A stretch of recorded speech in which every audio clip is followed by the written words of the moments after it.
Medeth nagsisi kung bakit pa siya naniwala sa sabi.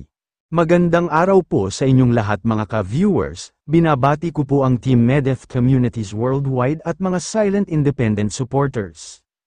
Bunso nagsabi na huwag daw idamay ang mga founders niya at mga sponsors. Kasi hindi po daw siya sinusolsulan, kundi ginaguide daw si Bunso. At syempre inamin naman ni Bunso na hindi niya alam lahat. At nagtatanong po daw siya kung anong gagawin niya. Ayaw daw nila na mag-live si Bunso, dahil ayaw nga nila na hamaba pa daw ang issue. Dahil nadadamay na ang ibang mga founders niya na binabalahura na ng mga bashers. Hindi naman daw niya hiningi yung promotion na sinasabi ni Kapitana. Dahil hindi nga daw kilala ng mga supporters niya si Kapitana.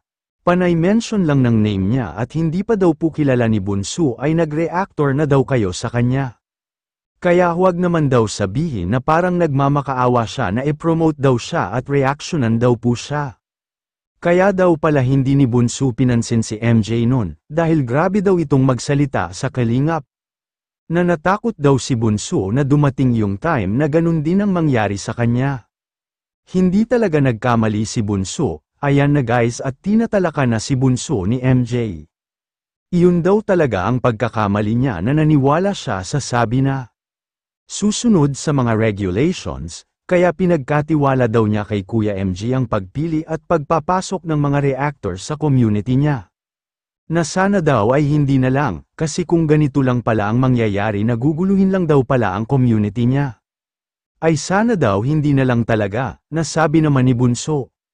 Na huwag daw po tayong magpaka-ipokrita na walang sahod. Ang YouTube po mismo ang revenue kumikita daw po kayo.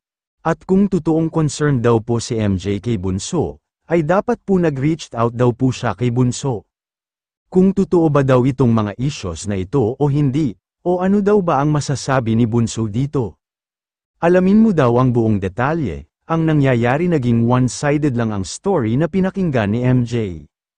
Dahil nga nag-uusap naman sila ni Kapitana ni Hides in private. Puri mo daw si Bunso nung nasa Hong Kong siya. Na maganda, mabait, tapos ngayon ano daw yun, compliment lang ang lahat. Tapos ngayon grabe ang mga masasakit na salita mo kay Bunso.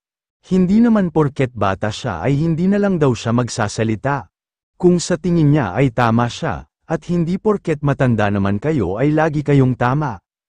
Kayo dapat ang naggaguide kay Bunso dahil kayo ang matanda parang baliktad naman na. Si Bunso na naging matured mag-isip at umuunawa kaysa dalawang matandang basher na ito. Wow, pinagsabihan pala siya ni Kuya Val noon, na Medeth mag-ingat ka sa mga reactor na iyan. Kasi darating ang araw sila ang sisir sa'yo. Inisip naman ni Medeth dati baka hindi naman, na baka